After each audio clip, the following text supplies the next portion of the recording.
Hey everyone, welcome to the LJL officially unofficial broadcast where we are bringing you the best of the Japanese League in English. Hi everyone, how are you guys doing?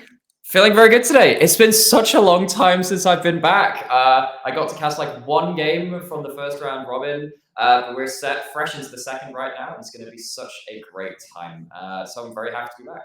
All Yeah, right. I'm really excited as well. I think I've been on this broadcast a few more times than Alex has this split. But it's nice to be Usurper. jumping onto the desk and having a a little bit of a wider look at these teams.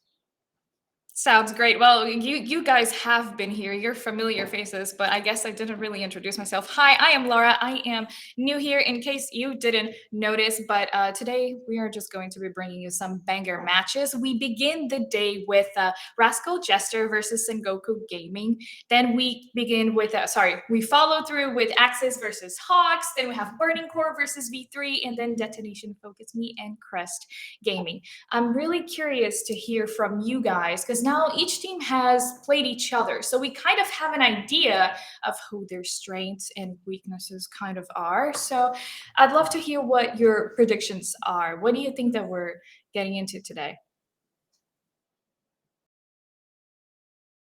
Now I can start and go through that. So I was wondering if anyone wanted to jump in there. I was like, No, that's all I'll give good. him the first swing at it. I can of course Just go through it. So processing. That's fine. yeah, we're starting off with this game one, Rascal Jester versus Sengoku. This has become probably the most exciting rivalry of the year for the LJL. Now, that's not a Dead Nation Focus Me rivalry, very interestingly for the LJL, but these two teams were so neck and neck for spring.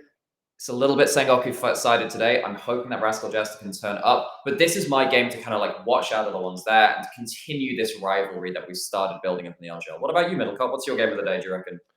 Oh, I have to go for a game 4 today. You know me, a bit of a CGA fan, and DFM have been looking really good, but I've got quiet hopes that that Hybrid's going to be able to pull out one of his immaculate carry performances, and maybe we could see that upset coming through for the last game of the day. Sounds good. I think it's fair to bring up the standings. Maybe talk a little bit about that. We have Sengoku at a 100% win rate, followed by Detonation Focus Me that dropped a game only to, these bad boys. And then we have the Hawks that are kind of almost 50-50. And then we have this big middle pack with Burning Core, Crest Gaming, and Rascal Jester, all with a 3-4. And then, we drop to Axis, that's 2-5. And then V3 that has lost every single game. Classic. Yep. Do you guys think that the standings reflect the way that the teams are playing right now? So yes, on the whole, I feel like the one real kind of question mark for me is actually the Hawks. I feel like the Hawks, I thought they'd be coming in much better than spring, and I think they have. Did I think they'll be usurping Rascal Jester for that third spot? No, that's the one upset for me, really. Yeah, I think that's where these standings are kind of flipped in a way, because honestly, just looking at where a lot of these teams are placed, I could believe that this is what the league is going to look like come the end of the split. But yeah, that Rascal Jester and Hawks matchup, I feel like if you flip those, then we're 100% on our pre-split predictions. But obviously, the Hawks have kind of been performing a little bit higher than expected to a certain extent, and Rascal Jester haven't quite found their form. Why do you think that Rascal Jester has not found their form yet? Do you think they're lacking a little spice? So it is worth remembering, back in spring, they ended the first round robin. Of course, we have a triple round robin here in the LJL. Every team plays each other 3 times, just not the 2. Still best of ones, but we'll get to that at some point else. But with Rascal Jester in their first round robin, they did finish with the same scoreline that we see. After that point, they went on a 10-game winning streak to find themselves in a very dominant position in the LJL, only really behind DFN in spring. But yeah, as we see this, the rundown of the standings right here, Rascal Jester have matched that again. They're going to have to find similar form to get back to that point. And I think where it has to come from is through that bot lane. I think that when you have Solemn Secret on your roster in the way that they have revolutionized Rascal Jester, they're the ones which I'm looking at because they haven't been firing all the cylinders just yet. Yeah, and then looking across the other side for Sengoku, they've kind of got 1.5 bot lanes that are incredible. Honestly, their main Eddie carry, Honey, who they found so much success with last split, but also bringing in Vital for summer, who's also been integrating really well into the team. We tend to see Honey on a bit more of the the pure carry, the hyper carry champions, the picks that you want to play towards. And then Vital's been very comfortable on stuff like the Senna, the Ezreal, stuff which you can leave alone for a little bit, but is still going to scale up extraordinarily well. All right, that sounds good. I wanted to bring up Jet, the sort of star mid laner of the LJL right now. He is obviously very critically acclaimed by the fans and people that are following the league. But I'm very curious because he's got this background with the LCK and with the LPL. He's bringing in all of this aggression and all of this creativity. So I'm wondering, why do you guys think that he is outperforming in the league, and what is he bringing with all this experience that he's got in different leagues? So I think when it comes to Jet, I think that we came into this year and we were looking for kind of the person to take on the throne of Arya, a player who I somehow always managed to mention every broadcast because he was so crazy special for our league. But Jet has really filled those shoes. What he has brought is, again, this kind of mechanical laning prowess, which very few players in the LJL across all lanes can do. It's really only him and Evie which crush their lanes to the way that they do. And his mid-game to late-game playmaking has also been almost second to none. I'm trying to think if there's anyone else I'd really put up there. He does it on a variety of different picks. He'll do it on Yasuo, he'll do it on Echo, he'll bring it on with the Silas. He has a lot of different champions. He's not a very constrained player when it comes to the type of champions he plays. And what that means is it's very hard to ban him out. You know you're going to lose lane against him, and if it comes to mid and late game, you're in trouble. So it's very hard to deal with this player who excels in so many areas of the game. That's the key thing for me. I think we've had players in the LGL before that have had strong elements to their game, but Jet really is the full package as a mid laner. Obviously, that's coming off a lot of experience in these sort of top major regions, and now bring that over to the LGL. I really feel like when you have players like this in the league, not only do we get to see them pop off, but it also brings up the overall level of the mid lane pool, because if you have to lane against Jet like every other week, then eventually you're going to learn some stuff from him. Right. Yeah, I mean that sounds good. I'm wondering though, do you guys know how often that it is that the LJL teams are able to scrim against other teams from, other Asian regions, and if they are able to maybe, I don't know, get I won't say a leg up, but sort of learn a few things to sort of combat what Jet brings to the table? It is interesting you bring that up, because we've heard a lot from Dead Nation Focus Me. When they did very well at Worlds last year, they ended up kind of being introduced to the higher level scrim kind of pool, I suppose, across LCK, LPL, PCS, VCS, and then the LJL. That hasn't always translated across the entire league, but we have heard stories of these teams finding ways into these different scrim bubbles and then getting themselves reputations. When you have people who do move from regions like the LCK and the LPL, that kind of brings their reputation with them. So actually having someone like Jet coming to the LJL, as opposed to other people finding ways to deal with Jet, actually Jet's also bringing his contacts and his reputation with him to bring that practice to his team. I think actually it's been the other way around. Jet brings a better practice regimen more likely than not to his team. Anything to add? Yeah, no, I think I think. But occasionally, Alex will do this thing where he just covers a point very, very well and very, very succinctly, and you end up looking at it going, well, there's not much more I could add to that. Oh, I feel you. No, that's completely acceptable. LJL expert right here. Yeah, yes, something exactly. like that. The LJL expert. All right, guys. So I know that we already talked a little bit about Rascal Jesters in the spring split. Do we think that today is going to sort of give us a sense of whether or not they're going to be able to go on another win streak, and there's going to be a lot of hope for this team because they are facing one of the most tough teams? I'll be kind, Metalcott. You can take this one. Yeah, well, I mean, hopefully, right. I think all of us want to see a strong league, and a strong league thrives off of strong teams, and the more strong teams you have, the better everything is. We know that Rascal Jester do have this quality, and like we've already mentioned, they do tend to have a bit of a slower start to the split. I am wary to just say, hey, they're starting slowly, they're just getting into the swing of things, because as soon as you say that, all of a sudden the team goes on like a 4-loss streak, and you're going, what the hell happened here?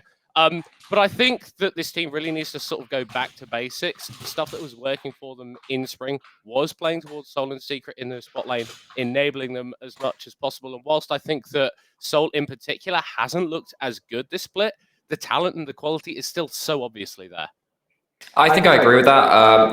When it comes to Rascal Jester, we had a really interesting chat when we were prepping for this, in terms of Sengoku can play through any lane in a way that only DFM can also do within this league. I think when I look at Rascal Jester, it has to be through bot lane. I think in spring, what we showed is that while their solo laners are of a good quality, they're not going to be your 1v9 quality. Recap is a Veigar player. He plays a lot of control mages. He is stable. I know on the top side, similar kind of regard, even though he will play split pushes and something in a 1v1 threat, it is really just stability, and it allows bot lane to then not worry about the rest of the map and then carry through their own way. If they're going to find that form, I want them to return to that formula. I think particularly for me, Recap needs to stand up and be that stable factor, which he has struggled to be in summer compared to spring.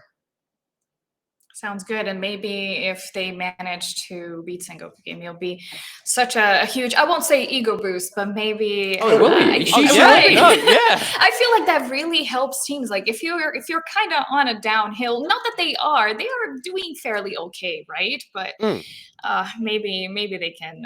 I don't know. Maybe they can find the strength to fight back to the top and be on top. Yeah, that's the thing, right? I wouldn't say it's like a huge downswing, but in spring, I was being very vocal about the fact that I don't think the LJL has had as strong as top three ever. I think that when we had DFM, Sengoku, and Rascal Jester in spring, they were our best set of top teams the LJL and Japan's region has ever seen. Now, to have one of those top three kind of get knocked down a bit, and while in spring they were there looking to upset DFM, we thought if there was a team that could do it, it would be Rascal Jester. They now look at Sengoku up there at the top of the tree and think, that should be us. That should have been us in summer. I really hope this is a kick up the arse now to go, you can still be that team. You still can reach the top of the tree. Let's go show these Sengoku gamers what we can do. I think there's... No, please go ahead. No, I was just going to sort of like reiterate what Alex said. I think if you want to be a top team, you need a little bit of ego. You need to be able to say to yourselves, yo, we're better than these guys. We can play the way that we want to. We're not going to have the game dictated for us. And Rascal Jester, they've always been a bit more of a late game team, a team that is a bit more patient. But it really feels like they're not playing with the same level of confidence that they need to make that style work. Sounds good. And maybe sometimes I feel like you never know. Maybe Sengoku has been kind of, I won't say complacent, okay, but I will say in a sense, maybe they have gotten so used to being the top team and to winning that sometimes they get a little bit comfortable. I don't know if this is the type of team that they would be actually, but maybe that, I don't know. I think Milcott was chatting about this a little bit when we were prepping for this too. You were saying that actually not all of their wins have been as clean as potentially they could be. Yeah.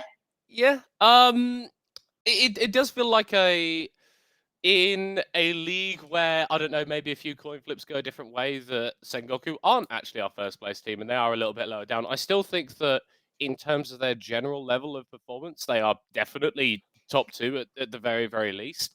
But I think it's dangerous to talk about this Sengoku in the same way that we would talk about maybe sort of like end of regular split spring DFM, right? A team that was so completely excellent that it was a massive shock when the likes of Rascal Jester and Sengoku were able to contest them. I'm not quite getting the same vibes against Sengoku yet. Maybe another undefeated round robin, and we'll be talking about them with a bit more higher praise. All right. Sounds good, guys.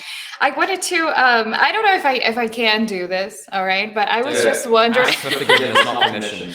Exactly. So I won't ask for permission, but I was wondering if you guys can compare to the audience that is not so super used to the LJL yet. Maybe we can compare play styles of the two teams that we are about to see, Rascal Jester versus Sengoku Gaming, to teams, let's say, of, I wouldn't say LEC because I feel like that wouldn't be, that wouldn't match too much, but maybe, the LCK. I think maybe this is your area of expertise, Alex. Oh, I haven't thought about this enough. So the thing about Sengoku is, so if I were to characterize them, again, they have really big AD carry and mid lane playmakers. A lot of the rest of the map is more veteran and or stable. So saying that has actually been fairly explosive in his own right, which is kind of outside of his own wheelhouse. I'm trying to think, okay, so if I was going to think of a 3-lane carry, mid-game skirmishing kind of team, I couldn't compare them to the likes of someone like a Jester or a T1, because that kind of requires more additional playmaking. They're more of a skirmishy team.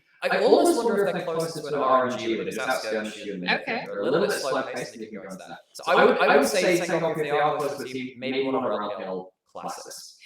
All right, everyone. Thank you so much for your insight. We are already moving on to the game, so we're going to throw it to the lovely casters as draft begins. Prepare for my arrival. As I wheel myself off from off screen there. I don't know whether anybody caught that, but I am actually here in the same place as both Lara and Naira. I called you Nara. I might combine the two of your names, which and you're now a Japanese city. That's what I've done. Congratulations. Wow. I mean, that's appropriate for the LJL, I suppose. The capital before Kyoto. I actually didn't realize Yeah, that. what's Nara? Massive temple. It's very The capital of this draft is going to be the grand city of the Monkey Jungle. Wukong. Look, I didn't have. That wasn't a bad tangent. I'll take that. That's as good as it's Journey going to the get, west yeah. side of the screen. Well, Wukong has been locked in. So we have Wukong locked in, very, very stable, and with Hachimecha kind of being a person who's played a bit of the Belveth, a couple of other things, it's been a little bit of a... He hasn't really been going to as a return to a normal as much recently. No, he hasn't. But obviously, Vital is obviously locking in the center again on the other side, alongside the Tom Kent. It's something we've seen. I think it's the third game in the row we've seen from this AD carry on that particular pick. Someone again, as we said, who's come in to I won't say replace, but compete with Honey. And it does seem that the team really rates getting this guy on center. He's been putting up the kind of numbers and performances you'd want to see from a player who's stepping into to take the role from Honey right now. Yeah, and speaking of that, Sengoku now have played half their game. Oh, actually, no, this is something more that we've seen from the Hawks. The Hawks have played half their games or more on the center time. I was muddling my wires on that, but when Vital has come in, or Vital, I've never got a confirmation on how that's pronounced. I did have a word with Chronicler who said he thinks it's pronounced Vital. So Okay. at least as far as I know, according to Chronicler, the challenger's expert, this is the guy. On his head be it. Either way, when we've seen Vital and NC play, they have had this option which sometimes Soul and Secret have not opted into. They prefer to have pressure bot lane. It has felt like they have gone towards the center Tahm Kench to allow the top side of the map, and particularly again, Jet wants to have that agency to play through the early game. And this has been a storied matchup, as we said, but part of that matchup now is Sol back on his legendary Aphelios. You've got Secret on the Yuumi, so big carry options there from the bot side if they can get to a couple items available, but Paz has gone to the old faithful of many regions, but particularly the LJL, the Gnar locked in, and time to see what someone like Ino has to kind of potentially play into that. So we have seen a lot of blind pick Gnar, typically on blue side 4-5, actually, and not many teams have been able to adequately punish the Gnar. Now, we've seen a couple of players go towards the Aurelia, seen it a couple times in the LCK and the LPL recently. It's not always worked out. Actually, over in Europe, we basically don't play Aurelia anymore in top lane. No. You're looking at someone like Broken Blade, and that's kind of it. ERLs get a little bit different, but when you're looking at the LEC, Gnar can go quite unpunished. And in the LJL, we don't really punish Gnars the way that potentially could do in the meta. Even with that, though, someone like Ino typically hasn't been the 1v1 laning king. Actually, in a lot of ways, I look at Ino and Paz in a very similar regard. Not dissimilar, yeah. They're not the people which are going to 1v9 your games. They're not the people that are going to get lots of resources, but they will be adequate on the champions they have when they're in that kind of safe top lane zone where they can kind of perform their role. And perhaps those champions where Ino does blur the role, there we go, that's the better way of phrasing that, are things like the Gangplank, which of course did get banned away. And now we've got to see how, of course, it plays out with the Sejuani locked in alongside some of the... the Sejuani banned away. Sorry, see how that goes. And got to see how it all kind of actually ends up working out from there. Still got to work out what they want in this red 4 pick. They've got themselves a mid laner or a jungler to work with, and of course, with Once and Jet being so deadly as a duo, something like a Lissandra plus a kill combo option for Once would make a lot of sense. Yeah, so we have seen... you know what? Actually, I look at this Sengoku draft and I think, this is very Hawks today, isn't it? Because I look at a stable top laner and then this kind of rock of a bot lane, which you don't really want to interact with for a while, and it allows you to just go full mid-jungle. Now, the thing is, I look at these players of Once and Jet, and they are arguably our best mid-jungle in the league right now. Even a team which, again, you have to look at a team like Detonation Focus Me and say, okay, jungle. Pretty Typically good. been very good from that team. They haven't been firing on all cylinders, and I actually wonder whether this team like Sengoku have finally taken that crown, as they did back in 2020 with Blank Empyrean, to kind of reclaim that mid-jungle throne. Sure, exactly. And while I still think, say, Steel and Ebby or Steel in the bot lane have been very good, I completely agree that mid-jungle from Once and Jet has been absolutely lethal. And for Once in particular, this is a guy who was on Burning Core last year for the last couple of years, who was once a former LJL champion, was this kind of superstar jungler who kind of fell a long way from his perch, but really having a renaissance year. And this split in particular has been utterly on fire, has gone towards Viego. And on the other side, Recap has been a bit quieter with the way the champion pool and playstyle in mid lane has changed around a bit. He's gone towards the Orianna, interestingly, this time. He's been alongside a now. player. The Ornn topside for Iron. Yeah, so he's been a long-time player of this, and what you see again is solo lanes which are meant to be solid. They're meant to turn up to team fights and make their engage options very, very easily, and then maybe allow the Aphelios and the Yuumi to get more resources down on that bot side of the map. On the other side, though, I haven't seen this for a little while now. Jester LeBlanc solo-handedly took Sengoku to 5 games versus Dead Nation Focus Me. The 2 games which they won in that series were Jets LeBlanc games, where he utterly outlaned Yaharong, who is, of course, one of our strongest mid laners still in the LJL. Now, Recap, even on a comfort champion for him, he's always in a control mage player, has suddenly a very difficult job to put ahead of them. Absolutely, and part of the scary thing with Jets LeBlanc is his ability to just manipulate the wave and find good timings to get out of lane and affect the rest of the map. I don't think I've seen a LeBlanc player in the LJL do quite what he did with wave manipulation on that champion. Really, quite extraordinary stuff. And you could see him hovering over the Aurelia, right? And I was wondering whether that was going to come out, because we have seen that as an answer into hello, that's us. Hi. You could see that Aurelia being hovered and think, yeah, you know, actually, maybe there's not a bad option for that. If you ever get into a side laning situation, maybe the Aurelia gets ahead. Maybe even someone like that Ornn can't really do what they're supposed to do. You already have that Gnar locked in though. And while the Gnar will be pushing in that Ornn, suddenly with that LeBlanc, maybe Rascal Jester can survive in those side lanes to get to those team fights. I look at these holistic comps, and I think if you allow Rascal Jester onto 2-3 items that are not too far behind, I think they were in pretty comfort zone here for what they've shown as a team. Yeah, while it's a new age look at it, it's an Orianna Ball delivery comp, right? You've got Wukong Yuumi with an Orianna Ball on top and an Ornn ult coming over the top of it. You see how that combo works? Like, it's not subtle. It's not subtle, but neither is the damage that can come out in burst from Sengoku. You don't think of Senna as a burst champion, and it's not the most bursty AD carry, but someone like LeBlanc, even when you are playing very strong frontline champions like an Ornn, if you're going in and you get too distance from your team, there is a danger that someone like Jet can just explode you. Absolutely, and I think, as you said, for Sengoku Gaming, all eyes are on that mid lane. You've got a self-sufficient top, you've got a Senator Kench bot lane, and yes, Vital, there we go. I did it myself, even though I knew how it's supposed to be pronounced. You know, you have got this kind of stable bot lane. Of course, Vital plays it very, very well, don't get me wrong, but all eyes are on that mid jungle. They are on that. Very interesting thing here. Yeah, what you got for me? Haven't seen before. It's lethal tempo on Senna. I'm much more used to seeing something like a fleet footwork. But I think when you have the fleet footwork on Aphelios, because Aphelios Yuumi is not the strongest lane, but when you see that Senna Tom Kench, you think, look, this isn't the strongest 2v2. Maybe we can get away with that. I wonder if Vital just goes there and goes, well, what if I had more damage? More ability to auto-attack off earlier. Genius. Senna scales very strangely with attack speed, but if you get it stacked up, and of course your Q counts as an auto attack too, if you manage to just keep poking those autos through and get that increased range, these can get very difficult. Not exactly known as the fastest auto attack champion, but, you know, Nightmare completely correct there. Some fun stuff with the auto attack scaling on Senna. I say fun in a way that a person who's not the best with stats would say. See how it plays out from there, as Once does get onto the red buff early on with an invade here as well. It is scouted out, of course, so it's looking like a split map option. But Paz, as we said, pretty happy to play the weak side. And on the other, you've got an Aphelios Yuumi who's now looking a little nervously at some early dives potentially coming their way.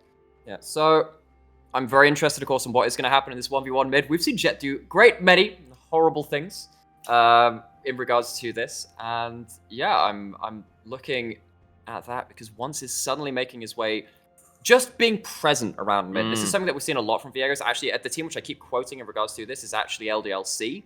See that Jet just making sure the wave is in the right place to make sure that, again, this mid jungle can start firing at full cylinders. But Once is spot on the water anyway.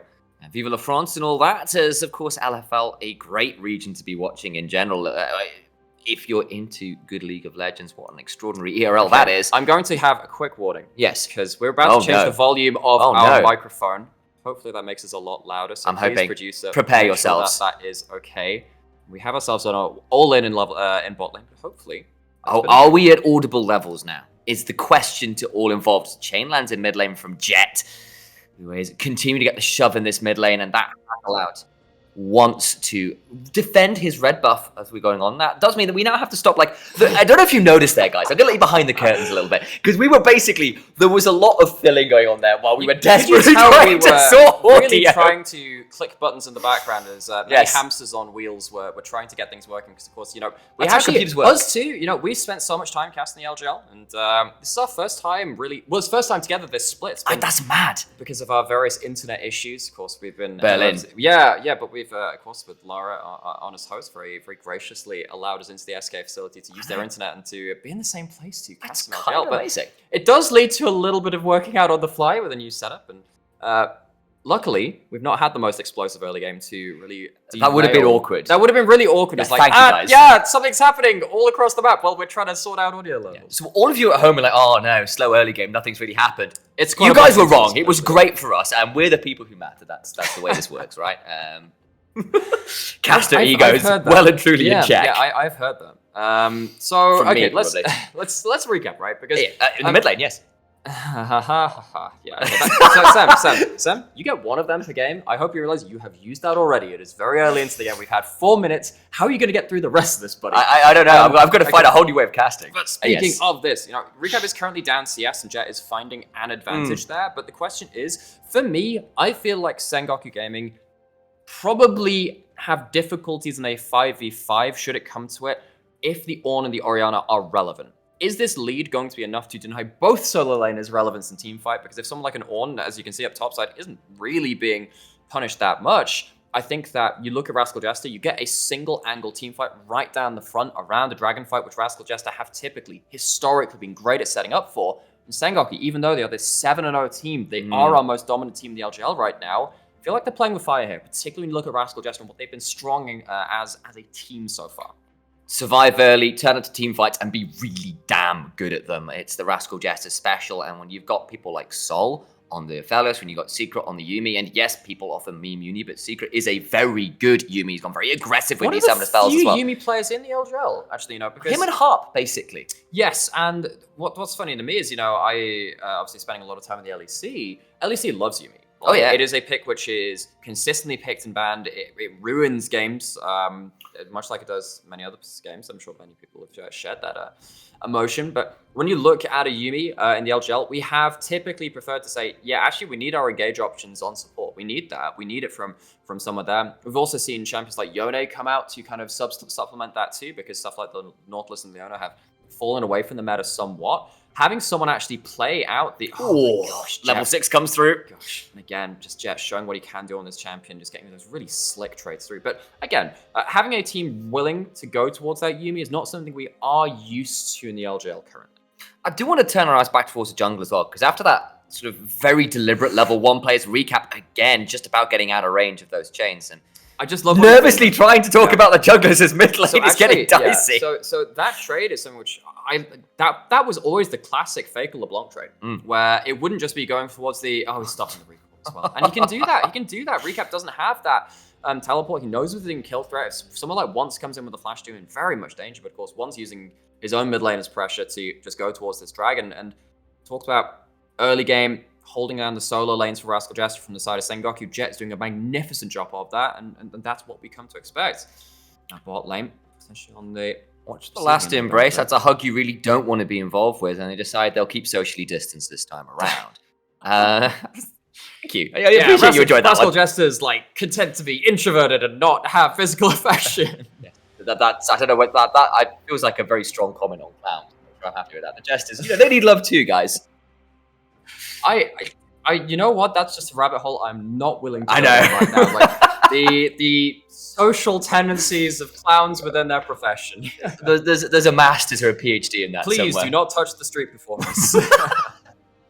Next time you see a mime on the street, just give it some distance. Yeah, There you go. Again, The invisible wall is there for a reason. Sol, though, is this time claimed by that last embrace, but Secret's up looking for the bottom block, but the Ignites come down. Sol taken very low, needs to get away. The heal just about keeps him alive. Oh my gosh, so close. Once has a flash and an ult and was coming into bot lane to see what they could do. And what that was there was Sengoku's bot lane saying, you have really bad weapons to fight with the Aphelios. You have Crescendum, Gravitum. Gravitum does not stack up those chakrams in any way. It's not really a good combo for the Aphelios. You can't fight. Now, of course, they have the best weapon combo in the game. The Calibrum, Crescendum, the rifle turrets. You couldn't have done that on these weapons. Sengoku finding their own openings on a champion, which of course isn't as meta right now, but was so prevalent in spring. And that's a really nice little niche option. We've got another double train trade in the mid lane. And yeah, out is the right word. As you said, really niche little thing. Like, look, I see the Gravitum's not quite run out. We've got an angle here, a moment, a window to attack, and they do it. They get summoners, and punishing this Yuumi early is often a very important factor of how games go. Is now the turnaround there with that Calibrum Crescendum.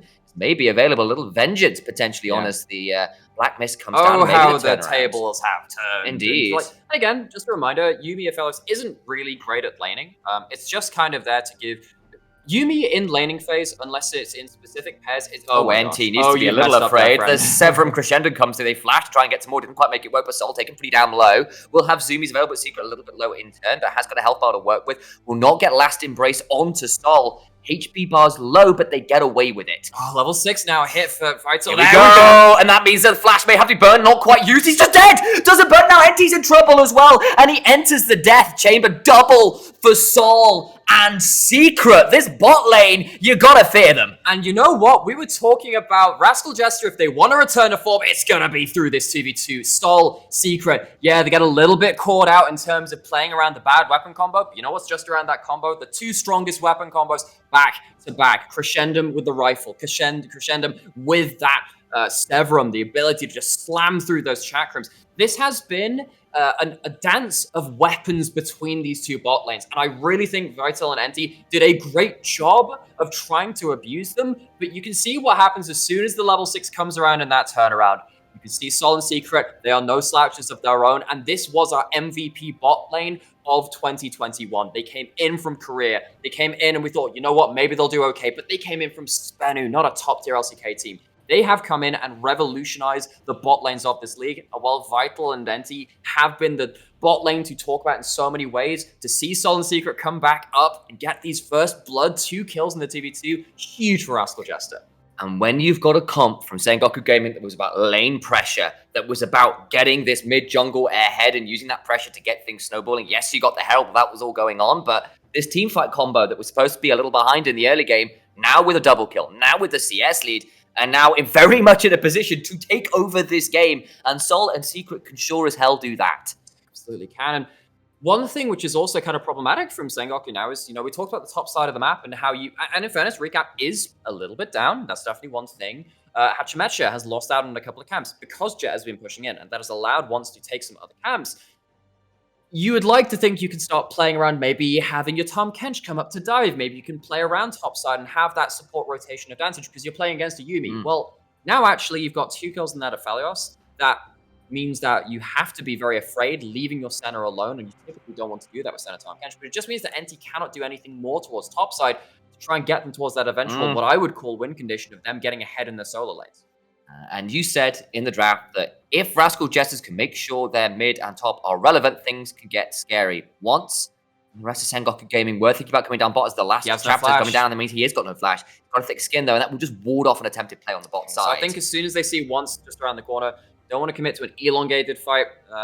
Get quite dangerous at that point. Hachimecha not blowing the ultimate though. Just showing themselves in that mid lane. And once again, Jet finding trades across bot lane, mid lane rather. Sol and Secret going for they didn't see it! They hit it! He's got the flash whip now. Hachimecha coming down, the teleport back and try and keep him alive. So's gone! It's a shutdown, but what of the turnaround? The Cyclone is now coming through. The NT just about alive. Will get out of the second proc of that. And they will escape their great little pickup, but they're going to keep holding forwards. Dawning Shadow will not come through. The Shockwave brings low the Senna. It'll be a 1-for-1, all things said and done. Oh, and it's starting to heat up now because you know what? Sengoku, one of the ways which I characterize their victories is They were losing right up until they found a really good skirmish. And this one was really sneaky from them because you know that once is bot side from the side of Rascal Jester, but that damn what's the Senate? The big shroud Black Mist. Black Mist. Curse of it. Curse of the Black Mist. Well, that accursed Black Mist hides once. And I think that Son Seeker thought they were buying into a 2v2 and go, hang on. That's a Viego. That's not really what we want. Jungler turns up and then they get turned around on. But Rascal Jester were not content to let that play sit. Honestly, real props to Rascal Jester, seeing that the play was still on and the fact that they could actually play around this. Again, you see this Senate come through. They just don't see the Viego. They just don't see it. If you toggle over to their vision, which we didn't actually end up seeing that, I think they were going into a 2v2. It doesn't end up that way. The teleport very quickly channeled from Recap does... that's obviously very important here. Imagine if Jet had some help from once to blow that summoner once more in that mid lane, because Jet was managing to hold down that Orianna so far, but suddenly, now Recap, on the board, even though they were struggling in early lane, and we've seen so many chains connect onto them, it wasn't to the level where they'd had their teleport blown and couldn't impact the rest of the map. Rascal Jester walk away with an uncharacteristic early game skirmish win, considering how they've been playing, considering how Sengoku have been playing in this split.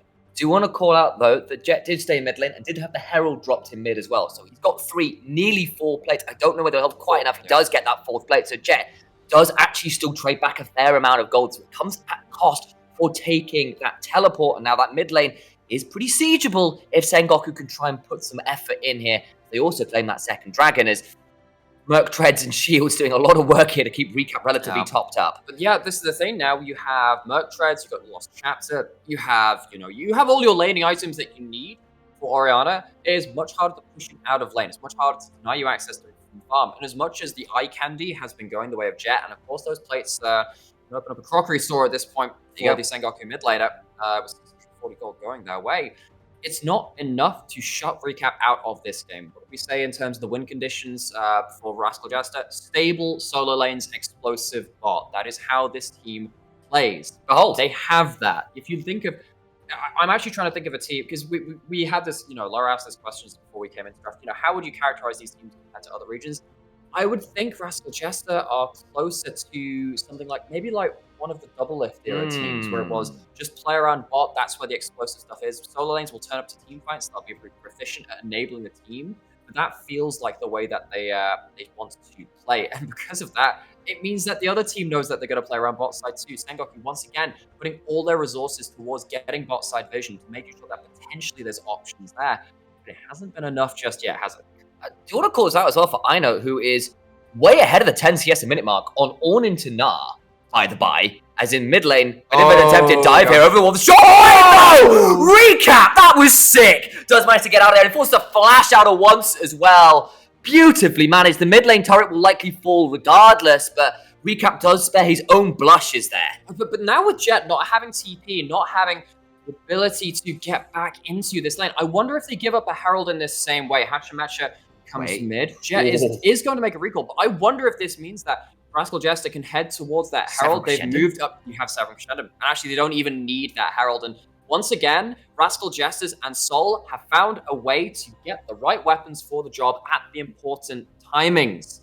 Rascal Jester get themselves a quick return on that mid lane turret, so now neither team has that to play against. I think this probably favors Sengoku because someone like a LeBlanc can jump up into the wave and stay safe. Someone like an Orianna can't do as much, but it's Herald fight time, or is it? Sengoku, they're in the area. Can they find and engage? Has not at Mega. The ult's somewhat burnt from Sengoku. Remember, as Sol gets out of dodge and forces Jet to back away, as Hatchamacha in with the Cyclone. Now needs to try and find their way out. Second activation will get them out to safety. And Rascal just managed to retreat, although Jet goes over the wall, continues to try and hunt Hatchamacha, but he's got a Yuumi and some Zoomies to keep himself topped up and alive. Topped up and alive. Now, Sengoku don't find the fight that they want. They give up that Herald. They blow a couple of ultimates, but not really much outside of that. Question is, what can they do on this mismatch reset? They get some vision into the enemy jungle. So maybe the victory from them, however small it may be, is a play in the next minute, but based off of those wards, which you can see littering the enemy jungle. Rascal Jester, however, have the much more tangible victory on getting that Herald, and maybe that can allow them to break open a sideline or otherwise unbalance the map. What I will say, though, is it's about 45 seconds till Infernal Drake spawns, and that would be Soul Point for Sengoku Gaming. And while it's been a quiet early game, they win that fight, they get themselves Soul Point, and suddenly you have got yourself a win condition on the table, as we said. I know, just dubstepping goes past and goes, hey, I have a teleport now. Uses his So you giggle. It's 30 seconds till the Infernal Dragon. That's why it's important. Paz has his own teleport. In fact, everyone has teleports available, so expect a whole roll call from both these teams should they choose to. In fact, it's actually going to be a teleport into mid lane for Jet to get that mid priority. When you're dealing with Shockwaves, dealing with the Call of the Forge God, pushing in mid lane so you can go into river through the larger opening of that river bush instead of going through those pesky jungle entrances can be very important. While this is happening, we have ourselves a split decision. We have an outer turret taken in bot side by Rascal Jester. Sengoku taking a chunk on mid lane, but it's not going to be the end of that. They're also going to give up the dragon. Rascal Jesters currently have access to the dragon. They found themselves in there, and not everyone from Sengoku is joined the fight. Jet isn't joining right now. Once can potentially still does have the Heartbreaker to try and get in. This will be a smite Jet's fight coming. as it stands, but Jet is going to become over, as is Aino. But the turnaround for Hachimecha alongside Shockwave Yumi. misses. Shockwave misses, though, and that means that there's not much of a wave indeed. All the while, though, Vital being chunked out, taken down solo. Paz gets recap. Brittle 1-4 as the center falls as well. What can Enti do, though, is he has a flash away. Gravitum Slow is on. Binding Eclipse has now been activated. Hachimecha onto the side is going to try and do the best they can as Jet hopping around, looking to find another chain. Does get it onto the Orn, who's knocked at the wall, but he kept alive by the Zoomies. Sol doing their best, misses the Moonlight Vigil. Huge 3-man knockup from the stolen Orn Soul, and Sengoku Gaming will not be denied. It's another skirmish, another fight that turns a game And around. for a team that had done so well in the early game, playing to their win condition, saying, you know what, we're going to turn up to a dragon and we're going to out-team fight you. They get everything right up until the final hurdle. They get the waste dragon the as well. shockwave onto a devoured target who doesn't even get hit by that. Sengoku outplayed the split skirmish. They played on multiple angles. Sol, for one of the first times this game, we saw it a little bit in that 2v2 earlier, of course, doesn't have the right weapons for the job, doesn't have high DPS. And Rascal Jesters, they get split. Recap misses the memo, gets trapped between 3 members of Sengoku, gets shut down. And while Rascal Jesters are tunneling onto the enemy AD carry, they're actually losing the fight. DFLS doesn't actually have the right DPS weapons for this one, and Jet still has full HP. You have a Mega Nard to play into, you adjust the base stats, doing so much. Sengoku, they just bluntly out-team fight. They divide and conquer Rascal Jesters and run away with the Dragon too. And the picture in picture, another pick comes through for Sengoku Gaming. Jet now well and truly online. It was a quiet early game for this player, but now suddenly out of nowhere, 3-0-3. Once as well, 0-0-6 continuing to extend the lead. He has actually gone towards a Balmy Cinder as a second line, and potentially it's going to be a Frostfire. Frostfire Gauntlet. Viego. Frostfire Gauntlet just allows you to be a bit of a harder frontline, now suddenly with Kraken Slayer, Vital, do they think they can two-man this? This is a pretty tanky tension. While we were talking so much from the Rascal Jester early game, as we see, Hachimecha just got exploded as we were coming out of that last replay. Rascal Jester throw to 1 dragon fight. They're against the Soul Point. They lose control of the map. Sengoku, this vision which they won from that Herald, they've managed to upkeep it over the next couple of minutes. And suddenly, this could be a Herald Baron on the table. They try and turn this around, gets rooted in place, and cannot try and get it out, but actually just managed to turn around that with the Call of the Forge guy. I wasn't necessarily expecting how Enti used it to devour. And on the other side, recap is deleted. One still trying to escape on the other side. Hachimecha in a 1v2, trying to try that one out. Sol flashing away from the chase, can't quite survive, and Jet gets that one as well. And now the fight is completely Sengoku favored. The 5v5 is supposed to be Rascal Jester. They weren't supposed to be a winnable option from where they were against Sengoku. But you just cannot be denied. Secret, the cat about to get skinned, and he's straight out of the bag. Oh, and the entry to these fights are where things are falling apart for Rascal Jesters, and Sengoku are so beautifully setting up Rascal Jesters to be torn apart. They're making sure that they're not playing behind their front line. They're making sure that this Rascal Jesters team can't play around their win condition. Gonna go see how, of course, this worked out. Rascal Jesters, they are forced to be desperate here. You can't ignore this Baron being started. Aino comes in, tries to scout things out, but it means that the straggling members trying to get into position, get into the formation of Rascal Jesters, just can't get into it in time. You don't have enough others with anyone to play around. They don't have the Yumi on top of them. Jet absolutely demolished them. 5-0-5 on that LeBlanc. How could we have forgotten about this champion for what could be the best player in the... No, Jet is the best player in the league at this point. Like. It feels like it, and with this game, 5-0 and 5. Medjai's, he's bought the book. Spam that one in chat. Sengoku on the turn of a dime. You know, we talked about it, just like, it feels like they will get to a point where they out-skirmish you, and they've done that so many times back-to-back. And the gold lead has well and truly exploded. It's a minute until the Infernal Rake, and Middlecott said it. This is a Sengoku game where, once again, it felt like they weren't necessarily in control. And suddenly, out of nowhere, they found it. Rascal Jester as well. That's 2 team fights in a row where they found key members split off from the pack, and they get punished for it. So, we said this might happen in the early game. It happened at a much later time and in a much different way. But Rascal Jester, if they don't have stable solo lanes and can't hold their formation during 5v5s, that was going to be the win condition or loss condition for Rascal Jester, win condition for Sengoku. Now, we have to deal with that on our screen. Sengoku very happy to start bursting people out with LeBlanc jumping up over the walls, taking control of the map. And I know you are not safe. You're 2 levels down on the mid lane. And look at the XP advantages coming in across the board for Sengoku now too. Rascal Jesters, if they find their way back into this game, it would have to be a miracle. We've seen it happen before between these 2 teams. Oh my days. Hachimecha getting so much damage taken. Does about survive there, but all the while it's fight over trying to even get into the damn river right now. Jet on the side. Soul on the table for Sengoku. That's why they have to be brazen. They have to try and enter this river, but it just allows Jet a shooting gallery. Doesn't have the Mimic just up yet. Here we go. He's firing in though. Call of the Forge God's coming through, but this might be that last call. A last call, you might say. But drinks are out, and I think they're about to drown in the river. Jet gets the kill. The shockwave isn't enough. Hachimecha gets a cyclone, but it's too little, too late. The breeze blows away the ashes of his own teammates. Recap goes down, a double for the support, a final knock-up to send them all straight up to heaven. And Sengoku Gaming don't even need the soul. They'll take the remains of this Baron and end the game. And in the modern matchup of LJL rivalries, it feels like Rascal Jester versus Sengoku. Sengoku stomped their mark again. They took their finals away from them in spring in a 5-game series. They take the 2-0 in summer regular season. Sengoku continue to own this matchup, own this rivalry. As they crush in this inhibitor, they are actually going to pull away. We're going to have ourselves a couple of minutes left from this one, but the death knell has already been rung. Rascal Jester, again, they feel like, again, they are desperate to get into this river. You look at this, you can't give up this soul for free. But they don't have the ability to play around a strong front line. They have to clump, they have to find safety in numbers, but there is no safety here. Sol, once again, the first target picked off. This Aphelios just cannot function in these team fights. Really struggling for the Hurricane second as well, trying to get more DPS, but at the expense of something like a Bloodthirst to safety.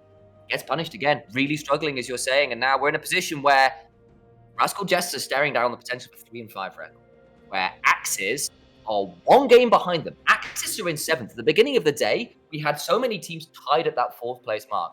Axis wins. Suddenly, Rascal Jester going, well, my day's playoff spots. You know, is there ways to go yet? They can get really tricky. Burning Core, CGA, their current competitors as Sol, just about escaped from the ethereal chains. That was just a Q. That was just a Q. It procs the Ludens, it procs the Infernal Soul. You hit that chain afterwards, that's an electrocute, that's it.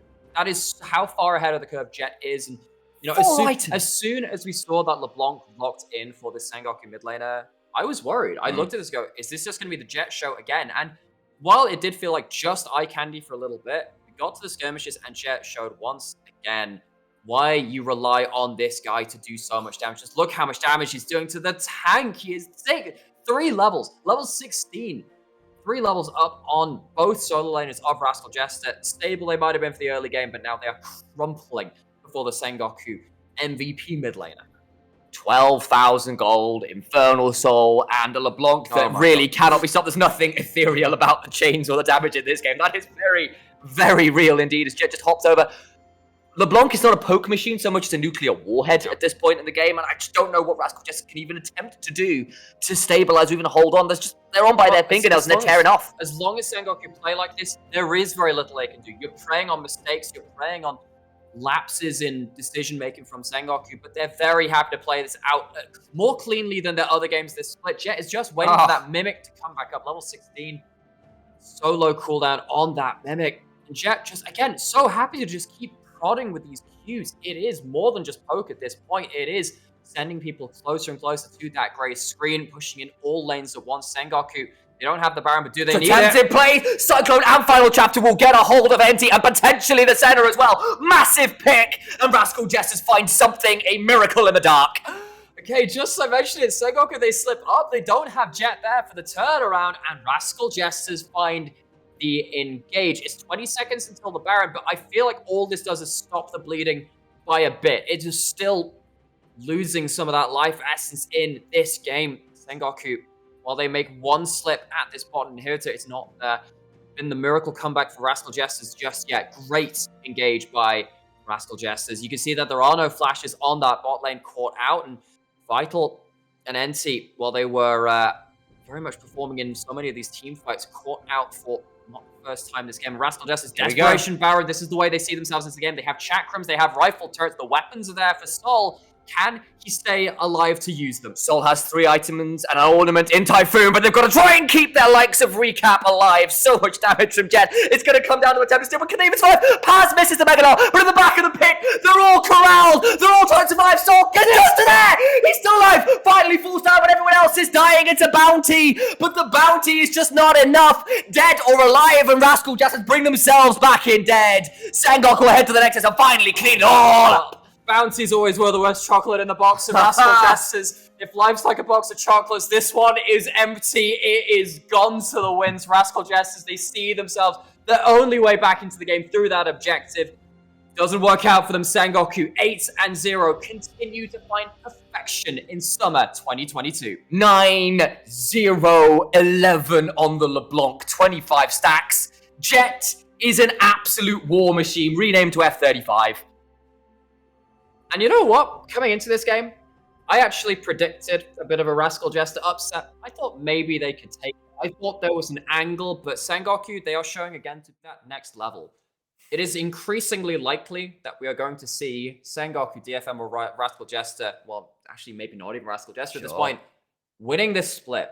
Going international, we start looking at these games to see what they can do in the clutch moments, what they can do in terms of their game plan. And Sengoku, even against the strengths of one of our strongest teams from Spring and Rascal Jester, playing out a very typical ump from them, are not found short. They get themselves to that soul. They force their hands, and Sengoku showing again why they deserve to be top of our top of our region and the best team in the league currently.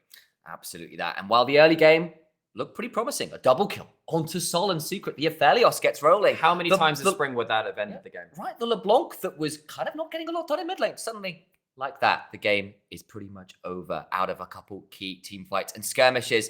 That's enough from me, at least. I'm going to cut to a quick break, and when we come back, we'll have Chimera, but the rest of the crew here as well to break that game down, if I can get my sentences right. See you in a few.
Welcome back, everyone. Wow, Sengoku Gaming manages to still be undefeated, and I have to be a little bit honest. I think maybe an upset here by Rascal Jester would have been kind of fun. I wanted to see it, and in the beginning of the game, I felt very hopeful. I thought the bot lane played pretty well. Well, anyway, how are you guys feeling about the game? It was kind of a roller coaster until it wasn't. Yeah, yeah, kind of was. I think, as we expected, a lot of the focus in the early game was towards that bot side. And I mean, credit to Soul and Secret. I think that we've had valid criticisms of them so far this split, but getting a 2v2 kill on Vital and Enti is pretty good. Unfortunately, obviously for Rascal Jester, not quite able to snowball that as much as they would have liked, and Sengoku really just sort of showing their class with how they ended out that game. Yeah, and we've now had two back-to-back games for Rascal Jester, which has been a tough strength of schedule. They ended with the first round robin against DFM, and then they faced Sengoku at the start of the next one. 2 games back-to-back against our top 2 teams, 7-0 and 6-1. DFM only losing to Sengoku. And Rascal Jester's bot lane, Sol and Secret, outperformed in a straight 2v2 sense against DFM. They get the double kill against Sengoku, which are both teams with strong bot lanes, 2 of our strongest bot lanes in the league. And those two in Soul and Secret are starting to find their form again. It wasn't enough, but as we said, if we want to see Rascal Jester make a late charge towards the top of the table in the second round robin and then maybe even the third, it probably starts with those two, as we've historically seen from this team. Right. And about Jet's performance, that man was out of his mind on Yes. this one. Yeah. So do tell me, what were sort of like the advantages that he had, how was he able to punish the team so well? So, as soon as we saw Jets LeBlanc locked in, you get like these war flashbacks of, oh my gosh, think back to spring, think back to playoffs, because every time that Jet played this champion in spring, it was destructive. It was incredibly powerful. As we kind of mentioned during that cast, Jet against DFM in the finals, the 2 games which Sengoku won against Detonation Focus were Jets LeBlanc. And I would say almost purely because of Jets LeBlanc. He was hugely outlaning at that point.